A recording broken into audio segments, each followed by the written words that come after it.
Hello दोस्तों, जय हिंद। आज हम लोग भारत के स्थिति विस्तार के बारे में स्टडी करेंगे। तो चलिए शुरू करते हैं। जैसा कि हम लोग जानते हैं कि ग्लोब का जो ऊपरी हिस्सा होता है उसे उत्तरी ध्रुव या उत्तर भाग कहते हैं। दक्षिणी जो हिस्सा होता है उसे दक्षिणी भाग या दक्षिण ध्रुव कहते हैं। उसी प्रकार से भारत का स्थिति ग्लोब पर क्या है उसके बारे में हम लोग देखते हैं। तो देखिए, 0 डिग्री जो लाइन जो ये दिखाया गया है, ये 0 डिग्री लाइन है, ये देशांतर रेखा को दर्शाता है। ये यूके में है 0 डिग्री लाइन, जिसे ग्रीनविच रेखा कहते हैं। तो उत्तर और पूर्व का जो बीच वाला ये भाग है इसे हम लोग उत्तर पूर्व भाग कहते हैं। और जो ये पश्चिम और उत्तर का जो बीच वाला भाग है इसे उत्तर पश्चिम कहते हैं।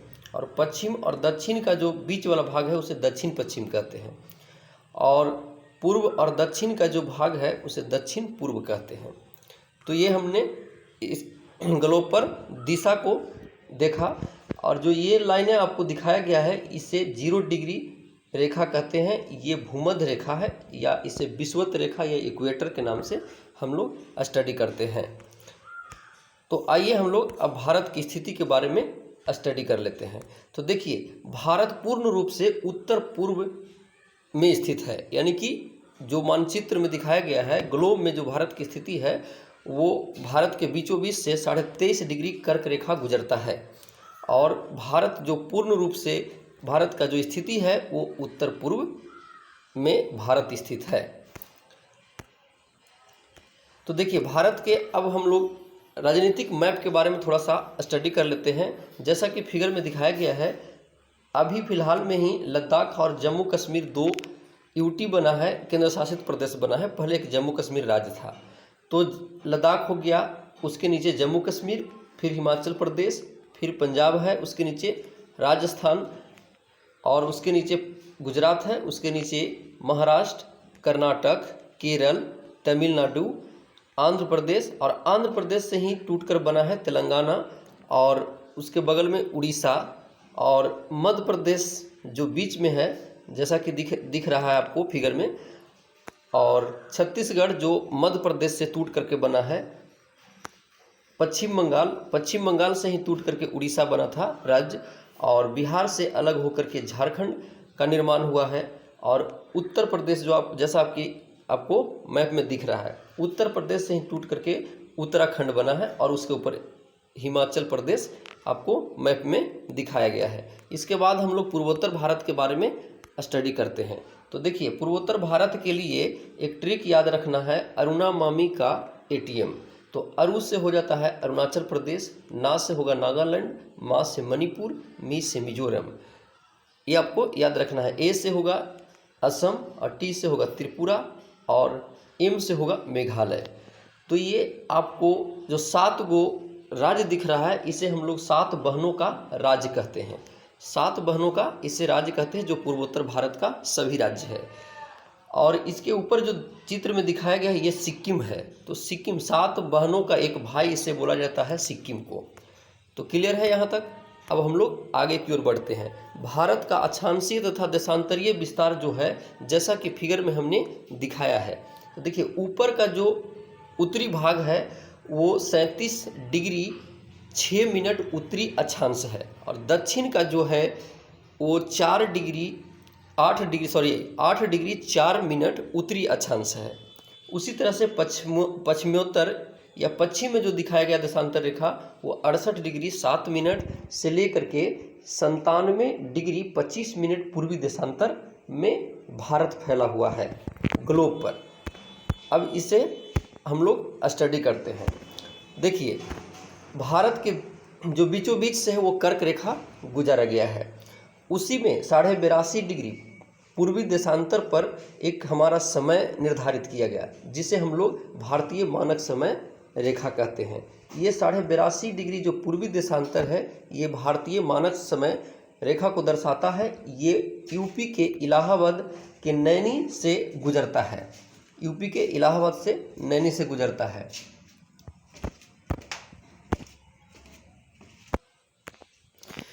गुजरा गया है।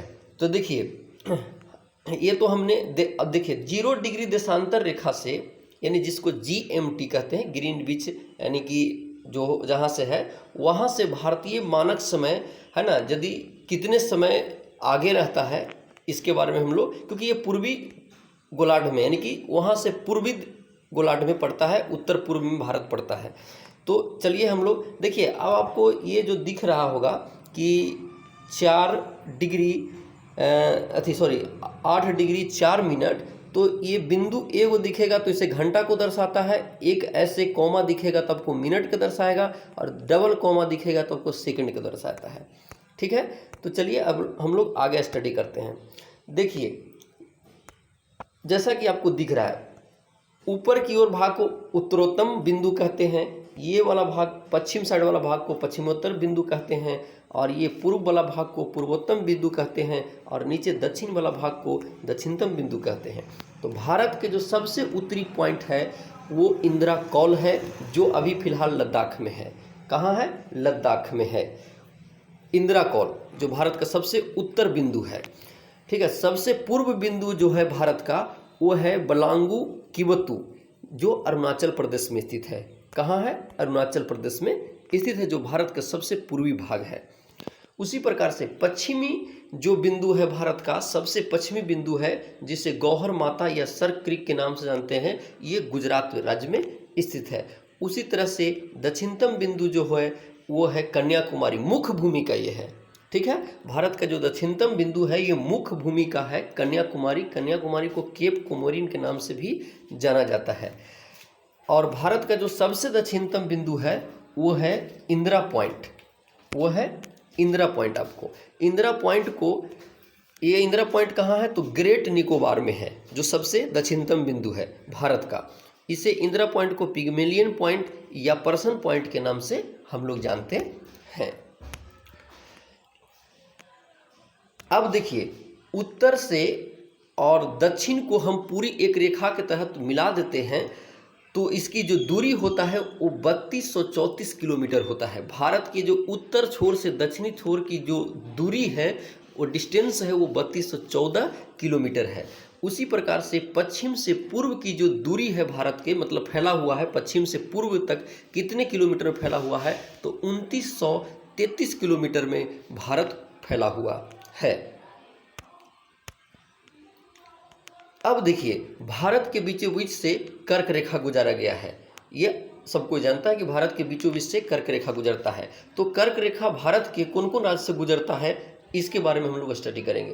तो देखिए, गुजरात से, जैसा कि आपको फिगर में दिखाया गया है, गुजरात से, फिर मध्य प्रदेश से, छोटा सा थोड़ा सा राजस्थान से, फिर झारखंड से, छत्तीसगढ़ से, फिर झारखंड से, फिर मध्य प्रदेश पश्चिम बंगाल से, फिर त्रिपुरा और मिजोरम से, त्रिपुरा और मिजोरम से, ये भारत के 8 राज्यों से कर्क रेखा गुजरता है। गुजरात हो गया, राजस्थान, मध्य प्रदेश, छत्तीसगढ़, झारखंड, पश्चिम बंगाल, त्रिपुरा, मिजोरम, जिसमें 2 राज्य पूर्वोत्तर राज्य है, त्रिपुरा और मिजोरम। और 82.5 डिग्री को भारतीय पूर्वी देशांतर को हम लोग भारतीय मानक समय रेखा के द्वारा इंडिकेट करते हैं। अब देखिए, भारतीय मानक समय किन किन राज्यों से गुजरता है? जो 82.5 डिग्री जो पूर्वी देशांतर है वो भारत के किन किन राज्यों से गुजरता है? ठीक है, तो भारत के जो ये 5 राज्यों से मानक समय गुजरता है, उत्तर प्रदेश हो गया, मध्य प्रदेश हो गया, छत्तीसगढ़ हो गया, उड़ीसा हो गया, आंध्र प्रदेश।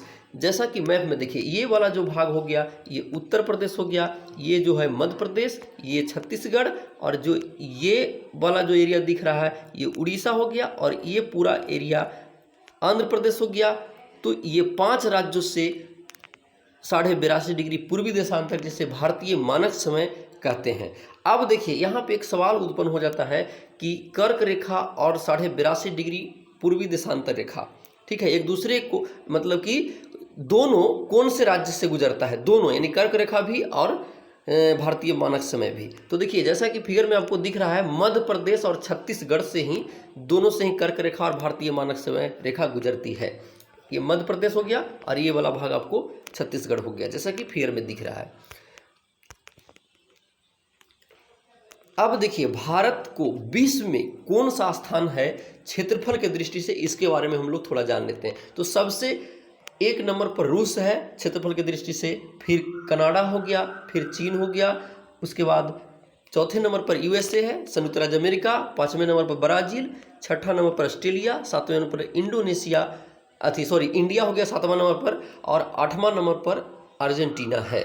तो भारत का जो आकार है वो चतुष्फलकीय है। कैसा है? चतुष्फलकीय। जो भारत का जो कुल भूमि का जो क्षेत्रफल है वो 32,87,263 वर्ग किलोमीटर में भारत पूरी तरह से फैला है, जो पूरे विश्व के क्षेत्रफल के 2.42% पूरे विश्व का है भारत।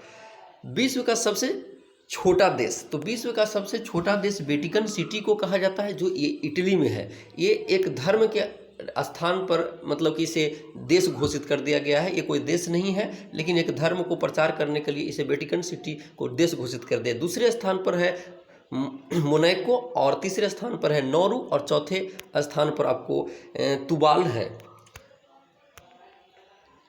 अब आइए भारत के जो राज्य हैं, वो भारत में कितने राज्य हैं और कितने केंद्र शासित प्रदेश हैं, उसके बारे में हम लोग जाने। तो 28 राज्य और 8 केंद्र शासित प्रदेश वर्तमान में भारत में स्थित है। अब क्षेत्रफल के आधार पर भारत के बड़े राज्यों के बारे में हम लोग जान लेते हैं। तो देखिए, क्षेत्रफल के आधार पर सबसे बड़े राज्य जो है वो राजस्थान हो गया, दूसरा में मध्य प्रदेश हो गया, तीसरा में महाराष्ट्र हो गया, चौथा में उत्तर प्रदेश हो गया। और जनसंख्या की दृष्टि से उत्तर प्रदेश सबसे बड़े राज्य है।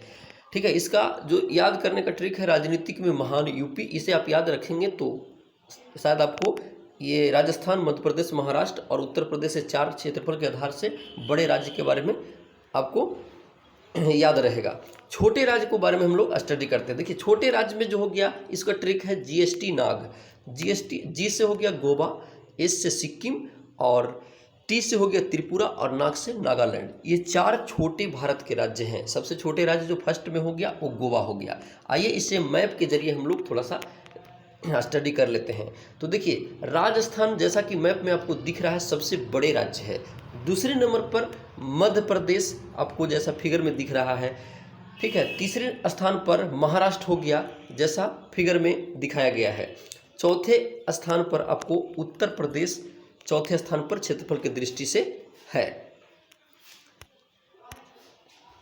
अब देखिए, छोटे राज्य में हमने बता दिया कि छोटे राज्य में गोवा, सिक्किम, त्रिपुरा, नागालैंड है। तो इसको भी हम लोग थोड़ा सा मैप में देख लेते हैं। तो देखिए, जैसा कि मैप में दिख रहा है, ये गोवा है। गोवा सबसे जो कर्नाटक और महाराष्ट्र के बीच में है, मतलब समुद्री तट के किनारे हैं गोवा। कर्नाटक और महाराष्ट्र के सीमा से लगता है गोवा। दूसरे स्थान पर है सिक्किम।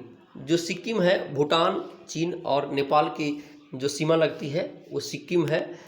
और त्रिपुरा आपको जैसा कि चित्र में दिख रहा है, और नागालैंड। ये 4 छोटे भारत के राज्य हैं।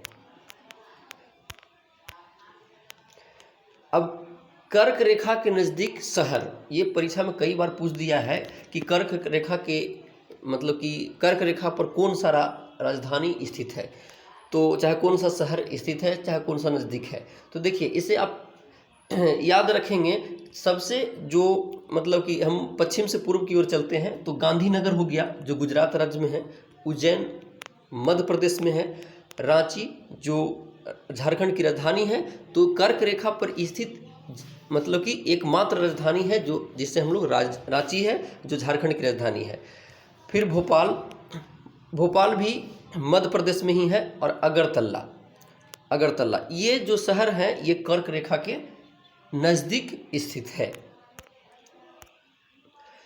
आइए भारत के कुछ जिले के बारे में, छोटा और बड़ा के बारे में हम लोग स्टडी कर लेते हैं। तो भारत के जो जिला है, क्षेत्रफल के आधार से सबसे बड़ा जिला होगा कच्छ, जो गुजरात में राज्य में स्थित है। दूसरे स्थान पर लेह लद्दाख जो यूटी केंद्र शासित प्रदेश है। जैसलमेर और बाड़मेर ये दोनों राजस्थान में ही स्थित है। तो भारत के सबसे 4 बड़े जिले के नाम कच्छ, लेह, जैसलमेर और बाड़मेर, ये 4 सबसे क्षेत्रफल की दृष्टि से सबसे बड़े जिला है। छोटा में आइए माहे हो गया, जो केरल में है, जो पांडिचेरी का एक जिला है जो केरल राज्य में है।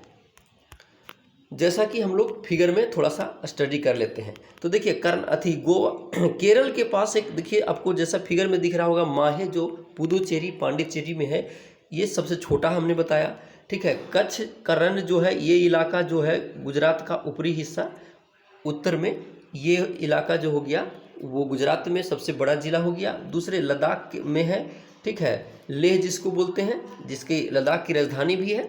जैसलमेर तो राजस्थान के जस्ट पश्चिम में, ये इस साइड मतलब इस स्थिति में होगा, और बाड़मेर इसके नीचे होगा, जस्ट इसके नीचे जस्ट होगा। ये दोनों सटा हुआ है, जैसलमेर और बाड़मेर ये दोनों सटा हुआ है, तीसरे नंबर और चौथे नंबर का। तो दोस्तों उम्मीद करता हूँ कि आप लोग को समझ में आया होगा। मिलते हैं अगले वीडियो में। जय हिंद, जय भारत।